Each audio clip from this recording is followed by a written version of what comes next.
conference organizers for accepting my submission and allowing me to share my research with you today. In this time, I will unpack this long title. I am from George Mason University, studying in the School of Policy, Government and International Affairs. My major is Government and International Politics, and I specialize in philosophy, politics, economics, and this region of the world, which is Central Eastern Europe. So my title, Western Ideas, Eastern Implementations, a comparative analysis of democratic transition in Central Eastern European states with a focus on Hungary. And this will be my first phase of my presentation. It will be broken down to two. The first phase, I wanted to delve into, it came in light of recent developments in Hungary, with erosion of democratic ideas which are commonly accepted as independence of the legislation and the judiciary branch, economic freedom, or these freedoms which are commonly accepted. And so I wanted to see if this phenomenon in Hungary was unique to that country, or if it occurred in other Central Eastern European states that are going through this democratic transition less than 3 decades after the fall of the Soviet Union.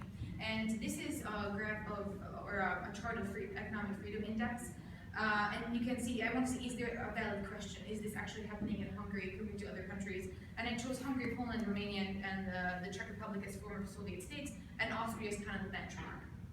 And in the bottom row, you see scores increased in past 20 years, which is what I focused on mainly because after previous, in the Soviet era, for different variables, there were different levels of economic freedom, but it's what matters after how much they caught up later.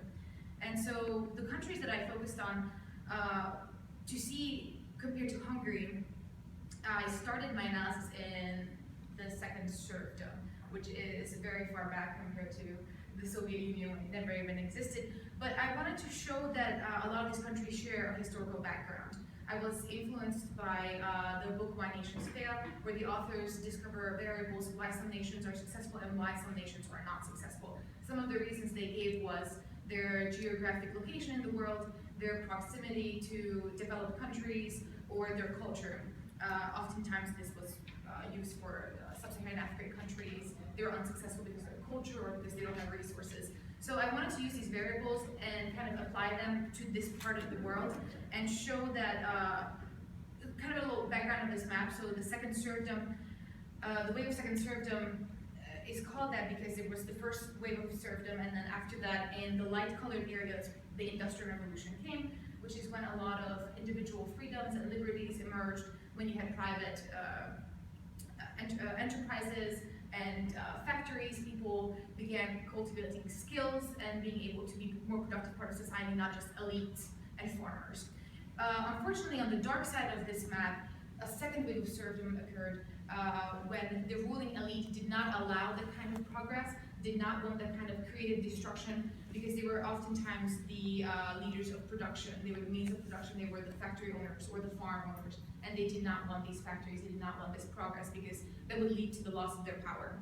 So you can see Hungary, Czech Republic, Poland in this dark region. They shape this historical background. Even later in history, they experienced similar kinds of occupation or invasion. Hungary, one after the other, but similarly, Poland at one point was broken up in 3 different parts by 3 different powers. So I did not buy this historical background argument. Similarly, the cultural argument, Hungarians are very Western.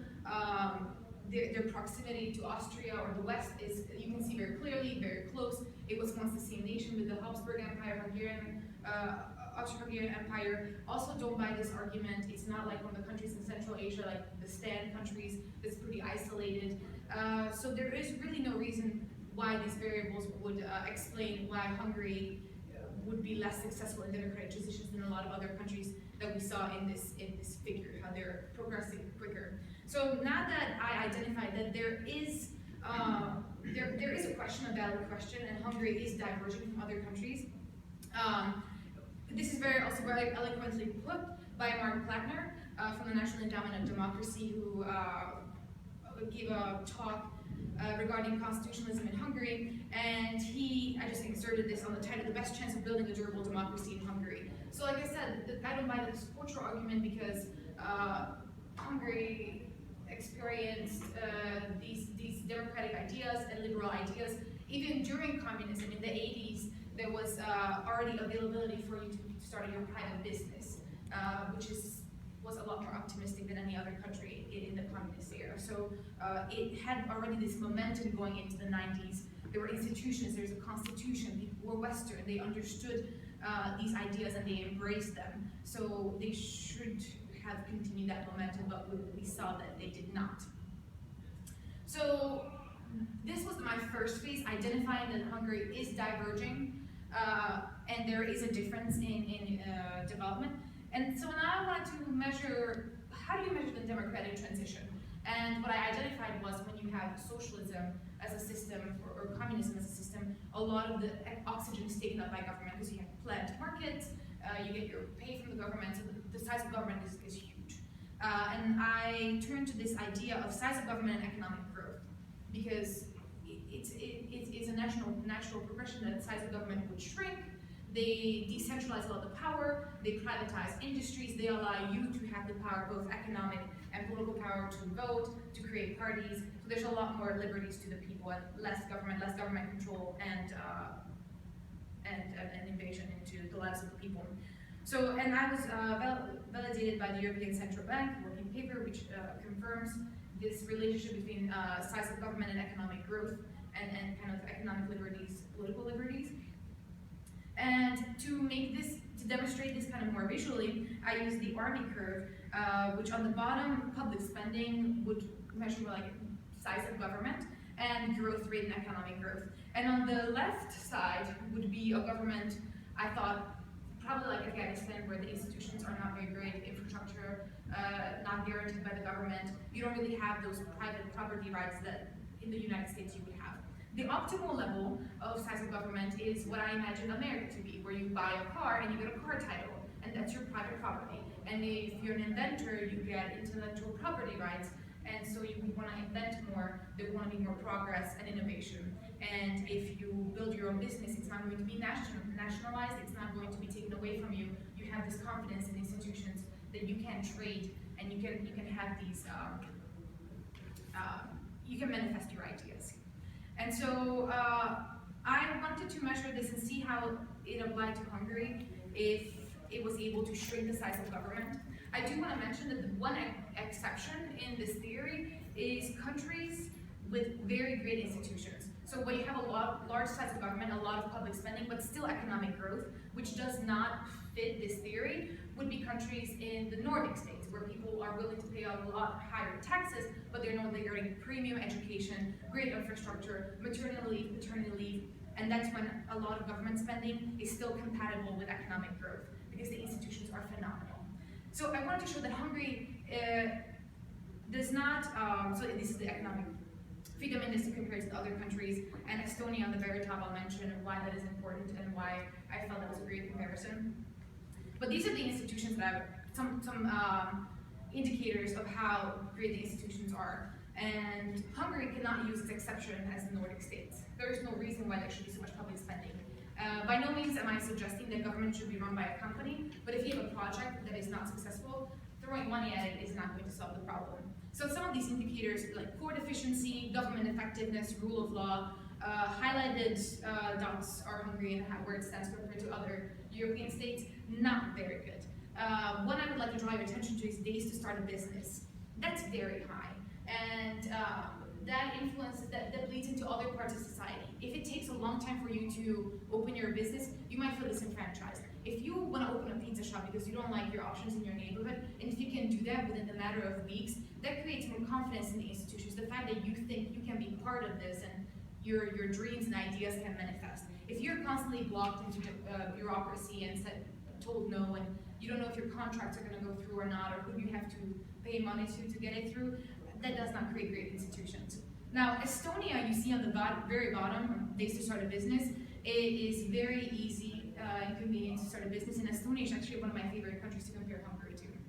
And that is because it similarly went through the democratic transition. It was former Soviet states state, and in 1991, with its first democratically elected government, embraced neoliberal ideas of free markets, of individual liberties, and very limited government intervention. And even after the sovereign debt crisis in 2008 that echoed through Europe after the United States, it still stuck with these neoliberal ideas of we're not going to intervene. It's going to be bad. The financial health of the country and the globe is going to influence us, but we're going to stick with these ideas. On the other hand, Hungary kind of panicked and resorted to government intervention. They nationalized a lot of industries. They taxed foreign banks and manipulated prices like utilities prices to make it seem like the country was more healthy. So this resulted in the bumblebee of Europe, which is a term that the Prime Minister of Hungary very cleverly came up with. As you know, the bumblebee aerodynamically should not be able to fly because of its size of its body compared to its wings, but it still flies. And so he used this example very cleverly for the Hungarian economy. So economists say a lot of the techniques used are not very liberal and they shouldn't work, but they still do. And Hungary actually in 2013, 14, and still today has a very great economic growth rate, which is pretty surprising. And that is, like I mentioned, comes from illiberal, non-liberal ways. If you privatize, if you nationalize an industry and you drive down the price, that's manipulation. That's not the natural progress of that price. It's not going down because the economy is getting better. It's going down because you push it down, and that is not sustainable when you artificially manipulate the economy of that country. So once again, I would like to remind you that Hungary is part of the European Union with a lot of unified banks and trade and no tariff barriers, and taxing foreign banks is just so counterintuitive when it's trying to be part of this union, this international organization. So since this panel is democracy and strategy and security in the world, I want to connect this back to American foreign policy and America's role in that part of the world, because it's not spoken about often, but the Hungary is a NATO member, and I do believe that the United States should reaffirm its commitment, its NATO commitment in that region, especially because it's a country going through democratic transition, like many of the Central Eastern European states, having more influence there, giving advice both militarily, economically, and maybe on political strategy would go a great length for a country that's still figuring things out, especially when you have a regional hegemon, Russia, that has an interest in making that country or that region unstable. When there's instability in that region, these small countries will look to the closest strong powerhouse, and that seems to be Russia. With a lot of speculations of covert financial support of extreme right and extreme left parties, they want to create more instability in the region with nationalist parties and very left socialist parties. And a direction I would like to take this research to is actually more energy politics in the region. It's very important to know that over 80% of Hungary, but a lot of other countries in the region, their gas comes from Russia. They're very energy dependent on that part of the world, which is not very good when you look at security. In recent years, they've just turned off the faucet one day to another to kind of assert their dominance, but they can. No country should be subject to that kind of, dominance by another country, not at least in the 21st century. And so I do, again, would like to conclude with my, policy recommendation when talking about the United States and that part of the world is just reconfirm its NATO commitment. That part of the world will not require billions of dollars, lives of servicemen. You do not need to build democracy from the ground up. There's institutions, the people are very Western, they're very, these ideas are very compatible with a lot of indigenous Hungarian trends and values. And yeah, thank you. Thank you very much.